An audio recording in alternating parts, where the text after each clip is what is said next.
Welcome to Respectful Disagreement. My name is Austin Chadwick, and co-host is Peter Kretzmann.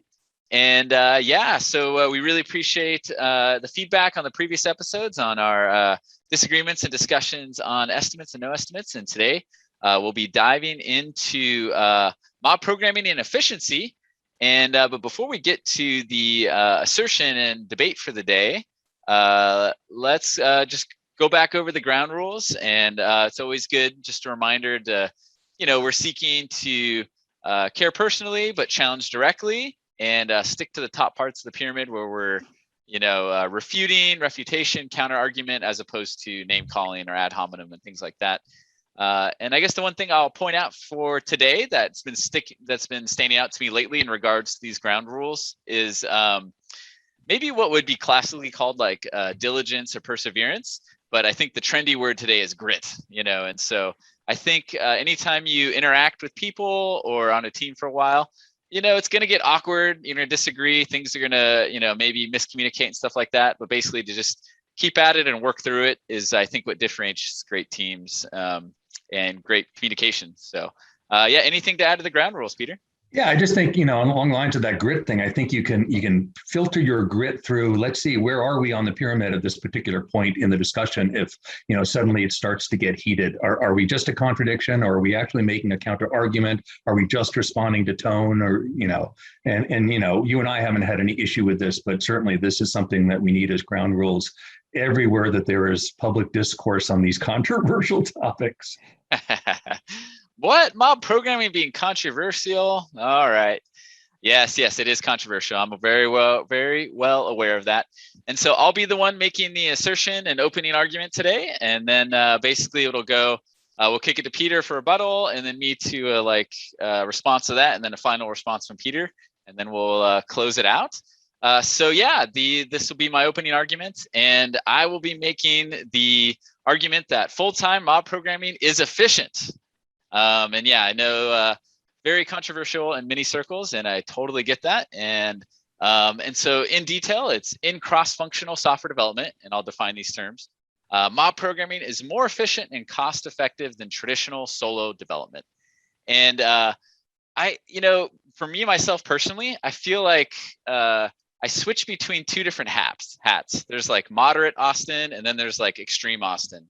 And so moderate Austin is like, hey, every context is different, experiment, research, try things out, and you'll figure out what works for you. And then there's like extreme Austin that's like, I think this works everywhere. This is amazing, And so to kind of help the debate, I'm going to be putting on the extreme Austin hat for the next half an hour. So I'm going to be arguing that for full-time mob programming as being efficient, and we'll see how it goes. First, to define some terms. So mob programming, there's many community definitions out there. For the purpose of the discussion, it's basically, instead of like scatter gather kind of model where, we talk about what we're going to work on and then divide and conquer. We're all working on different computers and writing code or doing this part of the product over here. It's all the developers working on the same thing at the same time in the same space and on the same computer. So it could be a group of 3 to 5 typical is like the typical size I've seen, and usually going through timer and using a timer and going through different roles. So the idea is to not just watch someone write code and 3 other people watching that person write code. Is the roles kind of help facilitate collaboration, where the navigator will get ideas from the rest of the group, and then he'll specify out loud what to do, and then the driver will write the line of code, or take that translation from the navigator and put it into the computer, whether it's writing code or drawing or doing this or that. And so that's kind of the gist of mob programming. I'll probably put links in the show notes for more definitions and detail. And then what do I mean by traditional solo development? Because that's what I'm talking about versus mob programming versus that.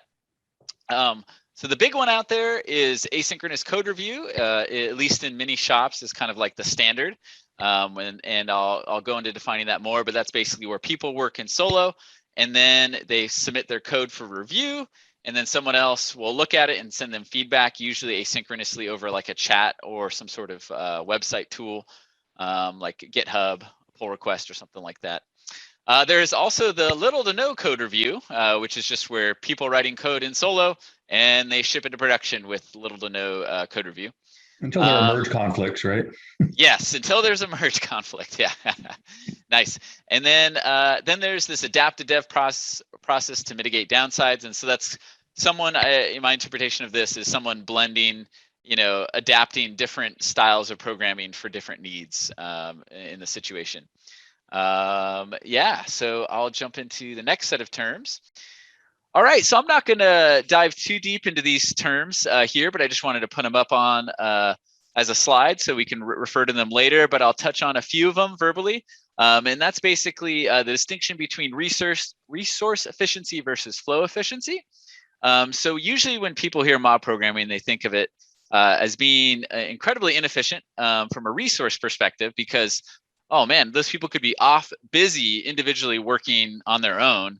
And now they're working together, and is each person still busy? Are they still, active, right?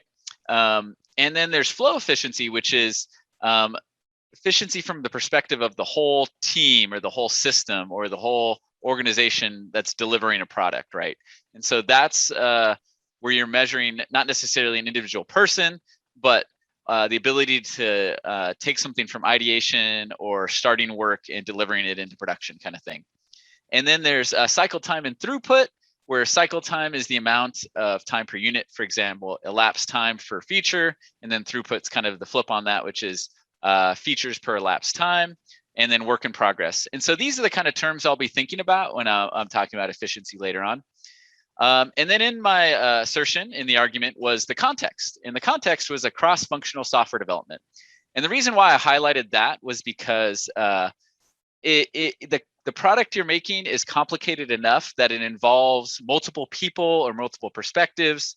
If it's so simple that it's just what you see is what you get, website that just is like someone's blog post or something like that.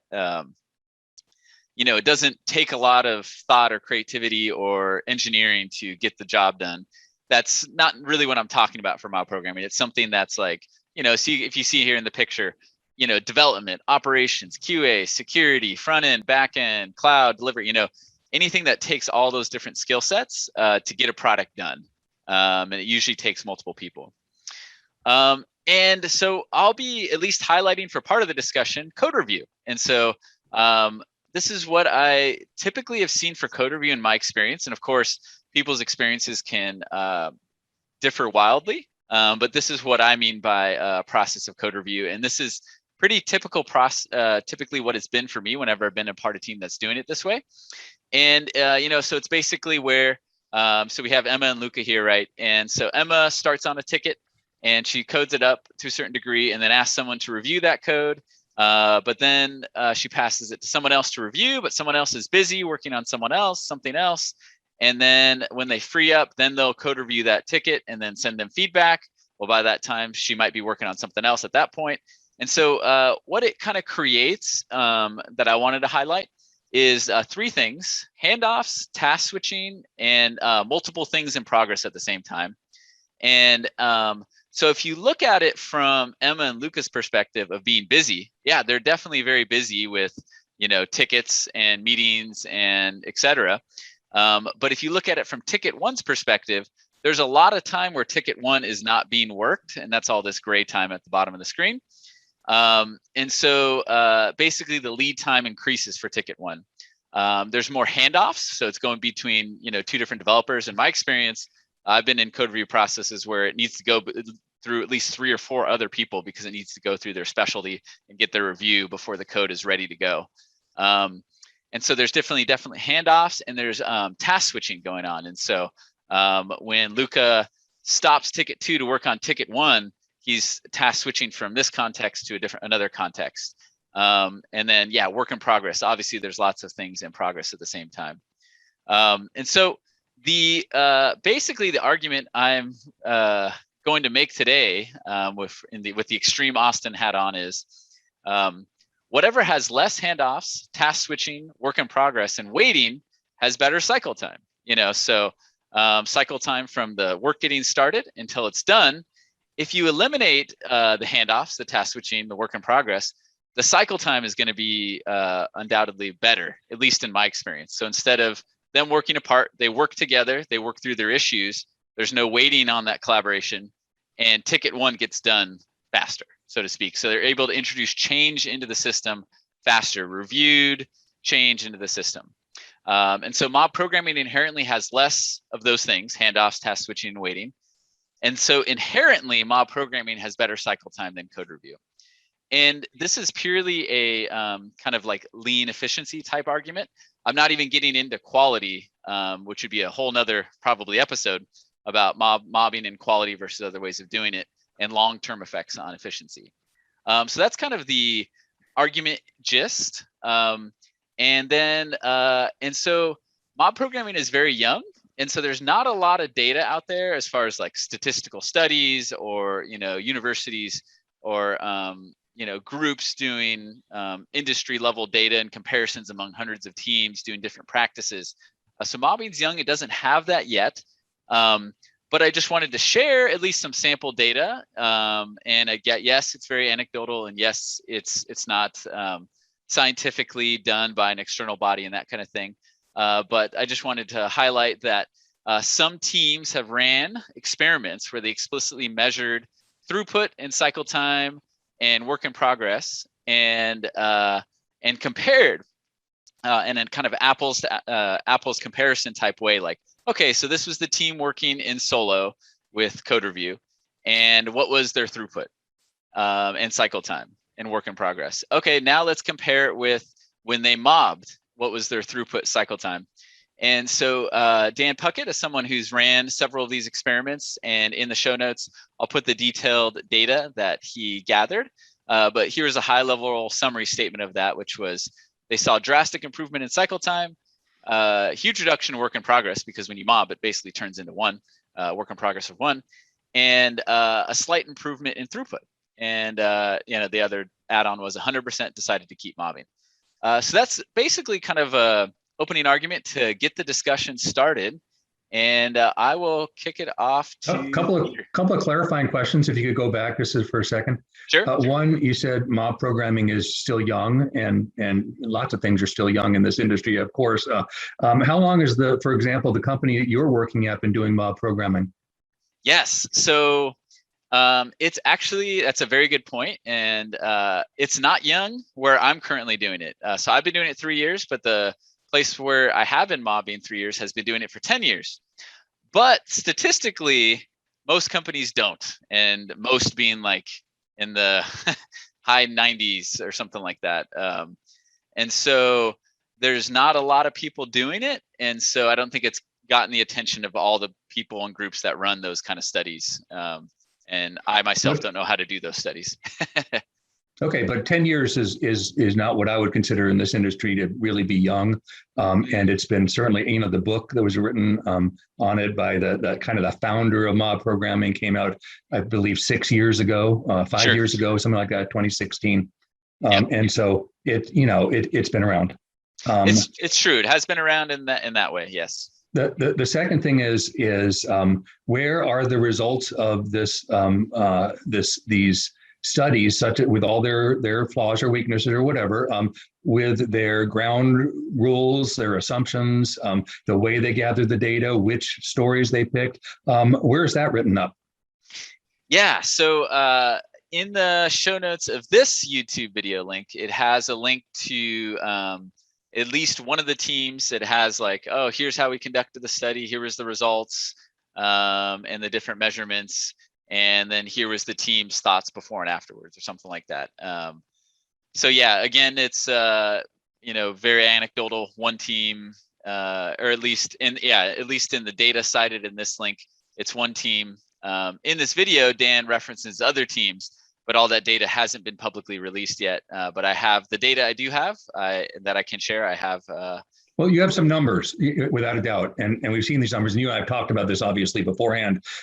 Just numbers on a page is not necessarily a presentation of results that is compelling. It can be almost worse than anecdotal, because it's just sort of a smattering that indicates something that someone is trying to push as as, their stance on something. So I think that's an important distinction, and I'll talk a little bit more about that as we go further here. Yeah, that's a great point. It's a great point. Yep. Okay, so let's talk about the rebuttal. It sounds a little more formal than we've been doing it in the past, in a sense. But I want to point out that ironically, we don't actually disagree on a really key aspect here. And as much as we have disagreed in the last couple of episodes on no estimates aspects, which is that I'll willingly stipulate that for all the reasons that you outlined, that it is certainly a worthy tool or approach to consider for a work group to do ensemble programming. The name is horrible. I could have spent 1 or 2 or 3 slides just on the name and why it was ill-considered and should have been abandoned long ago. Some folks are moving to ensemble programming as the term as a result of that, but mobbing, what it kind of, to me, indicates actually part of the problem here, and in terms of some of the group mentality, the mob mentality and the like. I'll talk probably a little bit more about that. There's obviously tons of advantages: the multiple eyeballs, the rework reduction, the likely reduction in testing, certainly the knowledge transfer. All of those things are compelling, and collaboration is absolutely teamwork. Collaboration is a key part of quality software delivery, and I'll stipulate to that all day long.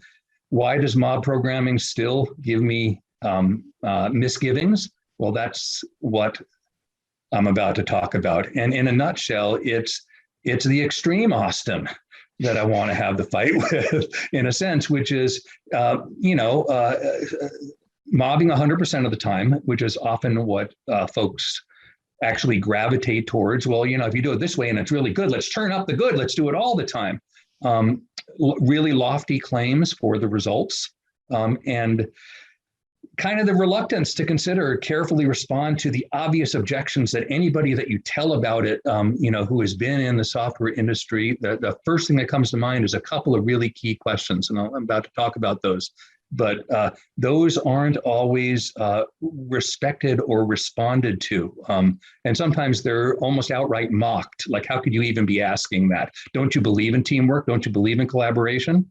And that has been actually the reaction of the founder of mob programming when asked about the cost benefit. He said, well, if you have a manager who doesn't believe in teamwork, that's probably not a good manager. Well, no one said that you don't believe in teamwork if you have some misgivings about mob programming. So let's talk about those biggest areas of concern, and I'll drill into them. Outsiders coming to this, especially skeptical executive types, people that are, on the hook for results and cost effectiveness, tend to have these sorts of reactions. The primary, major, most telling one of all is the cost. You have 5 people sitting around doing work, serial work, one after another, one task after another, where everybody does everything together. And so that is like talking a blackboard to a lot of people. We confronted this already with pair programming. Pair programming has been around a little bit longer, I think, a good 20 years. There have been some really good studies published on that. I think that, there are pros and cons of pair programming. They don't necessarily extend, those same arguments don't extend to the mob because you have a multiplier, which is so much bigger. But the same objections were raised at first in pair programming. And even if one thinks that those objections were countered favorably in favor of pair programming, that doesn't mean that they apply to an increased multiplier of 5 people on a mob. Then there's the socio-emotional aspects or dangers that I don't think get enough attention, but is one of the reactions that you get not just from, the skeptical executive type, but also the worker bee types, the people that say, hey, do I really want to do this 8 hours a day, et cetera? And we'll talk more about that. And then, as I already alluded to, the very high claims and the kind of relentless evangelism for it, where it has gone beyond, I'm just, sharing what we do. It's more than that at this point, because it's really been a bandwagon of, we want to do this, we want to do it 100% of the time, et cetera. So let's move on to the next slide, where I'm going to talk about that one first, even though the cost one is the one that really is the first thing that people think of.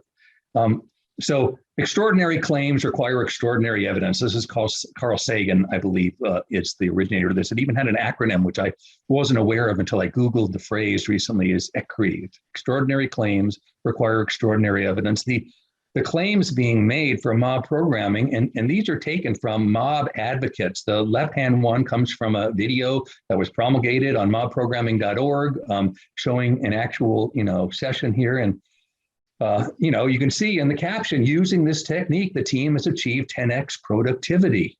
I have to be a little catty and say that the productivity obviously didn't include finding any of the 3 typos in that one sentence, but so be it. 10x productivity is what's being pitched here. That's an extraordinary claim. If truly a given technique in software development gives us 10x productivity, why aren't we all doing that? We should all be doing that immediately. And then, you get other people, very prominent advocates, very vocal advocates, as this guy on the right here tweets 50 to 100 times a day, I think, on various topics relating to Agile, et cetera. And he's a staunch supporter of mob programming. And he says things like, well, what one programmer could do in a month, a mob can do in a few days. So that's an order of magnitude difference, a 10x difference. So that's something right there. And you can see down the quote below, use mob programming 100% of the time for everything. Works well.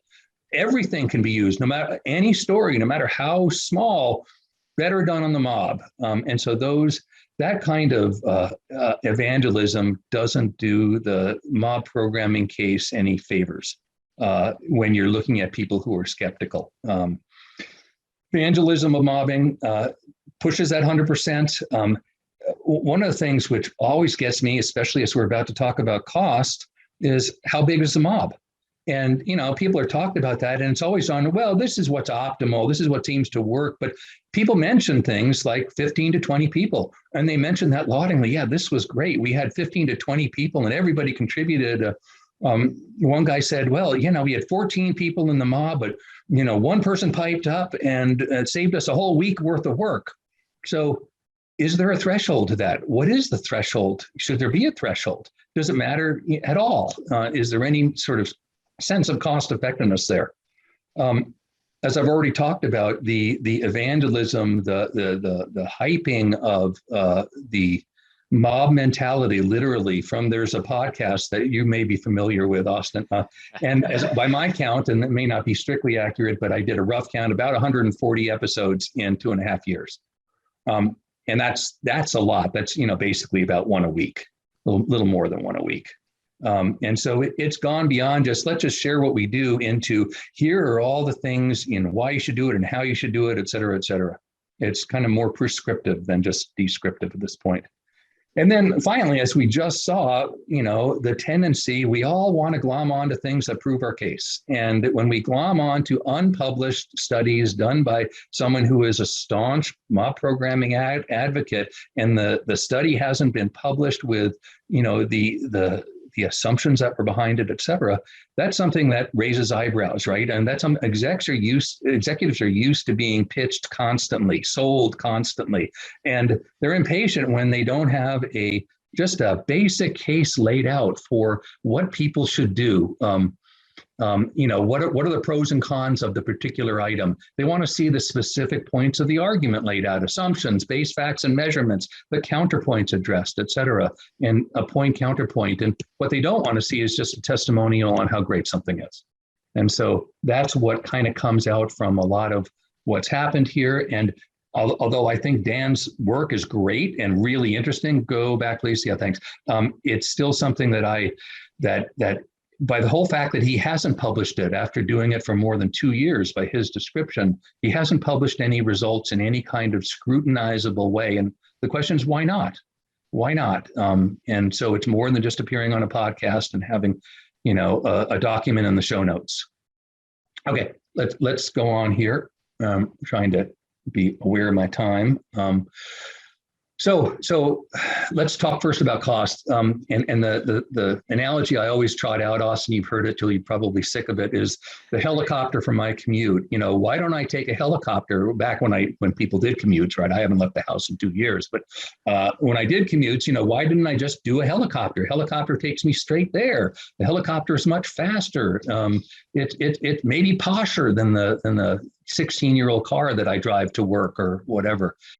So in the entire time, when it relates to costs, let's say this is the biggest question that people have. There's only been one cost-benefit analysis put forward. It's in the book on, mob programming, a whole team approach by Woody Zuell, and it's full of holes from my point of view. It's been, those holes have been addressed on Twitter, et cetera, but there hasn't been other cost-benefit analysis, and there haven't been answers to those objections. So that's a problem. And then, as I've already said, how many should be in a mob? If we're talking about people going, yeah, 15 works well, 15 works great, that indicates to me potentially complete cost insensitivity.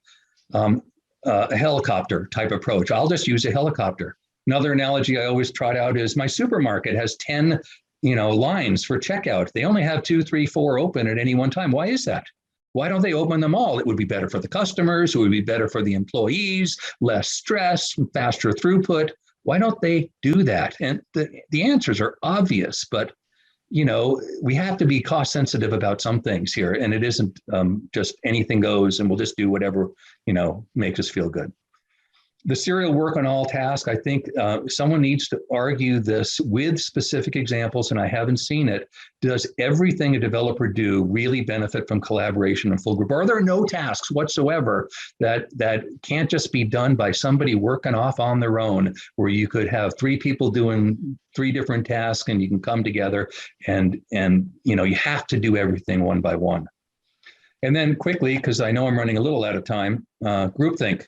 Socio-emotional aspects and dangers.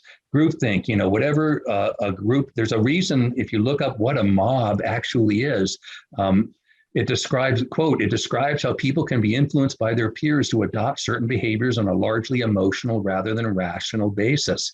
It's where people follow the actions and behaviors of their peers when in large groups. And what makes us really think that a mob, when programming, won't be at least partially susceptible to these factors. And I realize you can mitigate those. And I think at your workplace, you've done admirable work in trying to mitigate those. And I understand and respect that. But that said, I don't think gets enough attention.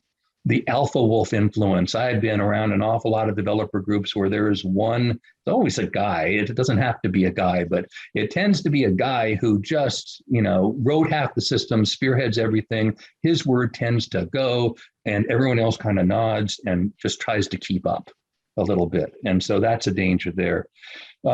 How often is there just from peer pressure, social pressure, people going along with the mob's direction? It's rather than, a half-baked idea that they've barely formulated, but they think might have some merit to it, but it's easier just to go along and get along, right? And then factors of individualism. People react to when they hear about mobbing, they go, well, I'm an introvert. I really don't want to sit and talk to people for 8 hours a day or whatever, multiple hours a day. There's tune out that can happen when people do that. There's burnout that can happen. There's this pressure of constantly being on. I'm very close to several introverts, and just socially speaking, they can go to a party and just be great and be the, converse, be the life of the party, et cetera. And then they come home and they don't want to talk to anyone for hours, basically, and they just want to go off in a room on their own. And then I have a question about innovation and whether innovation can come along when the group is saying, well, let's just get this done. We'll adopt the first thing that comes to mind because it looks like it'll be good enough. Will there really be a push for innovation on that? Okay, so those are the key aspects of my rebuttal. I think that is, do I have another slide? Nope. No, that's it, right. So those are my points. Nice. So cool. Yeah. So I'm going to go through and do a quick response to each one. I'll try to get it done here in about 5 minutes or so. We'll see what happens. So first of all, I'm going to go back to the beginning, to rebuttals, and I'm going to put on the moderate Austin hat just for a little bit, and then I'll go back to being extreme. But first, with the moderate hat on, I'm going to celebrate the first point. Hey, we have agreement. Yay. At least for a minute of the show.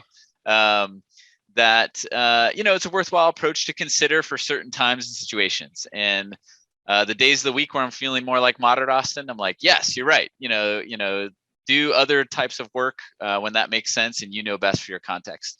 But for the remainder of the time, I'm going to put back on that extreme hat. And I'll go through it. So 100% of the time, very lofty. And I totally get that. So I'll address the 100% of the time thing in that. So for one, I agree that many teams have seen value from it part-time, and mobbing, moderate Austin 100% agrees with that. Keep doing it. That's great. But from an extreme perspective, what I've seen when you do it all the time is a lot of things that you would think were too small or too simple or too whatever to mob. When you mob it, the whole group feels the pain of the simplicity of it.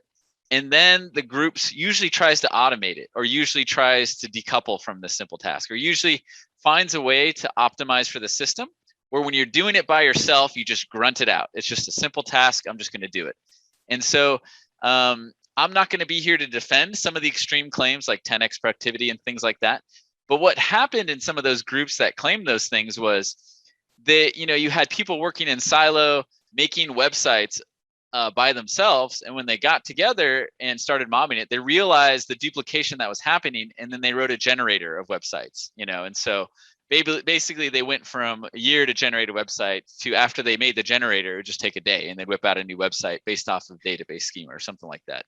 And so I'm not going to defend the 10x, but the feeling that comes from that is, I would suspect, from those kind of experiences where instead of me sitting around writing a website, replicating someone else's work, working together, we put it all together, we figure out ways to automate it.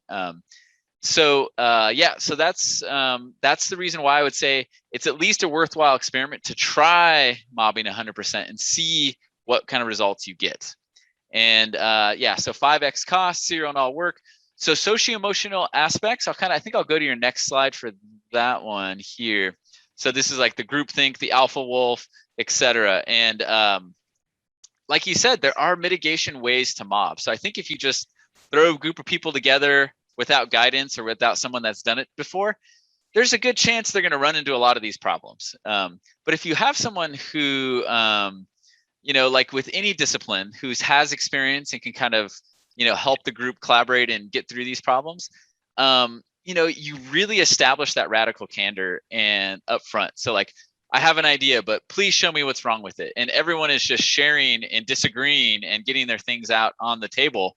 And if there is an alpha wolf, there are ways to address that and ways to bring everyone's feedback in. So there's basically ways to facilitate through these problems. And at the end of the day, a lot of these problems exist whether you're doing mobbing or not. And what I've seen is mobbing helps. It's almost like organizational therapy to get a group that's having these problems. Like, even if you're doing code review and then there's an alpha wolf just kind of like demolishing everyone else's ideas and he's just kind of dominating everything. If you bring those people into a mob and help them work through it, to me, that can help alleviate those problems, even if you go back to doing asynchronous code review later, because the team was able to establish relationships where people can break through the groupthink and break through the dominating personalities. And that makes sense. I think that's a fair approach. Yeah. And introversion. So yes, and I could definitely see some people saying this is not for me. But what I can say is, I want to say it's probably around 80% of the people I've mobbed with, and I've probably mobbed with 50 people, are introverts. They love their break time. Being social burns them out, and all those things. But what they found is that introvert in and of itself doesn't imply burnout and all those things. It's just you got to find the right tools. So it's the right break set. Once you're comfortable with people, a lot of the being on goes away because now you're among friends. You're more relaxed. You're able to share your ideas. You find the right break sequence where you break every so often and go do your own thing. Or I've been on some teams with some introverts who just like, I'm gonna go do my own thing for a little bit and I'll be back in a couple hours. And so you just find that flow that works. So again, it's the mitigations. Yes. Okay. So we talked about some of the social things. So going back to some of the extreme claims, and I got to wrap up here in about a minute, is I'm not defending these claims. These were, other people's claims. I'll let them defend them. But basically, the one I'm defending is the argument I made here, that it inherently has less handoffs, task switching, and waiting. Therefore, it's inherently has better throughput and cycle time. And anecdotally, that's what some teams have seen, is that.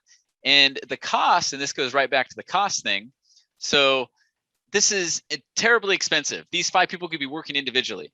Yes, from a resource perspective, but from a system level flow efficiency perspective, the overall system has higher throughput. So it's not more expensive. So yes, trade in those 5 cars, buy the helicopter. And this extreme Austin says, you'll find out if your throughput is higher. And yes, those, the cost of the 5 car, that helicopter could be traded in for 5 cars. I don't really know how much helicopters and cars cost, but you kind of get what I'm saying there.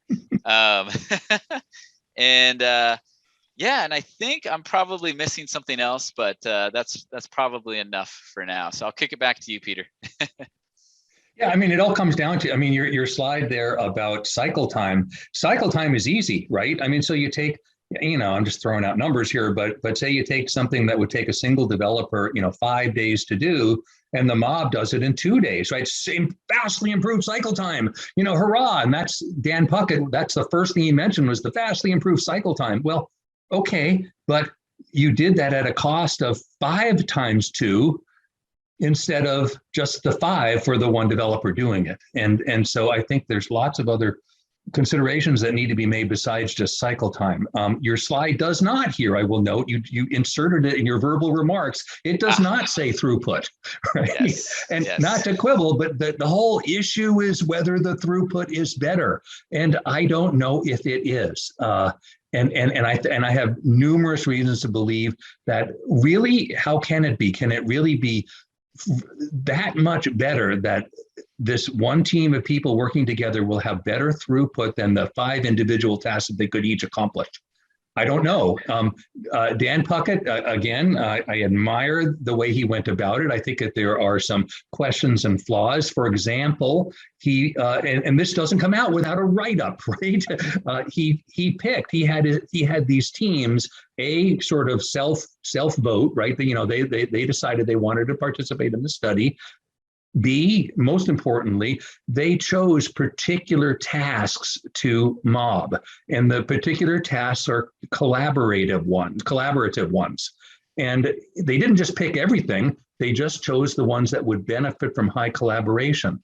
And so that's a little bit, I've done a study, Austin, of my driving, and it turns out my driving speeds on highway is much better than my driving speeds on city streets. Go figure. Well, if you pick the thing that is going to benefit from a faster pace. So I think that there are lots of questions that need to be asked and answered, which is why I want to see these things not just covered in podcasts, not just covered in, with all due respect, 140 podcasts of evangelism. I'd like to see them written up so that somebody can scrutinize and potentially quibble with the assumptions behind them, the methodology, whatever.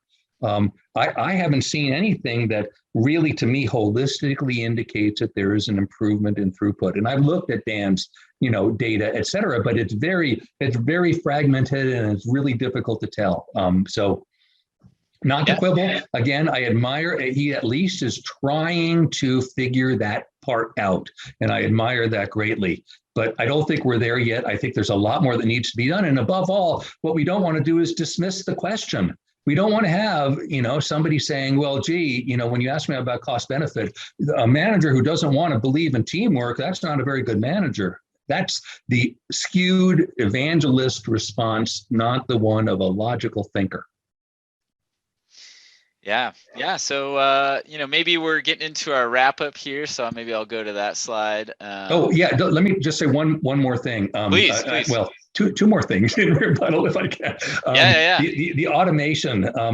And again, abstractly speaking, it's always easy to throw out this word automation and say, yeah, well, we automate it if it turns out that it's, slow, dumb work. But is that really true? Can that really be true? It's rarely stated with concrete examples. Generating websites, well, there's a whole host of problems with it. How many website generation templates are out there? There's probably hundreds. I was using them back in the 2 decades ago of templating languages for websites where you could just generate it and then et cetera. And so that's a problem with. I don't believe in just this automation as a panacea. Finally, on the code review thing, your slide on code review, I stipulated to that, like, of course, mobbing has got to be better in terms of asynchronous code review. But I think what you're showing here is a bad example where you could mitigate the waiting times within a code review process and put the energy that you're putting into mitigating the problems with Alpha Wolf or whatever, right? You could also put energy into mitigating the problems of the traditional asynchronous code review. And there are tons of books, literature, et cetera. I always quote Gerald Weinberg's book on Handbook of Walkthroughs and Technical Inspections, et cetera, to talk about that. And there's a quote out there that gets cited frequently in these discussions on Twitter: stop using really poor examples of X to show us that X is terrible. It isn't really a fair argument. Yeah. I'm done. All right, nice. So we'll go into a wrap up. Of course, I could rebuttal and go back and forth forever, and I won't do that in light of time. But I really appreciate your criticism, and that's the one point I want to add in wrap up is radical candor is great. This discourse pyramid is going as great. I really appreciate the criticism, Peter, and I welcome it. And, I would love for there to be future studies to prove or disprove mobbing. I would love to see that. I would love to see examples of PRs that are better than my experience, because I guess what was in that graph is just my experience. So, we welcome the audience's radical candor. We ask that you stick to caring personally, being kind, considerate, respectful, but also challenging directly, and sticking to the top parts of this discourse pyramid. And we would love your feedback and suggestions, whether on Twitter, LinkedIn, or YouTube comments. And anything else before we close, Peter? No, other than just to underscore that again, I think that the tenor of the discussion is at least as important as the specific topic that we're talking about. Excellent. Well, have a good one, everybody. And until next time, have a good one. Talk to you later. Thank you.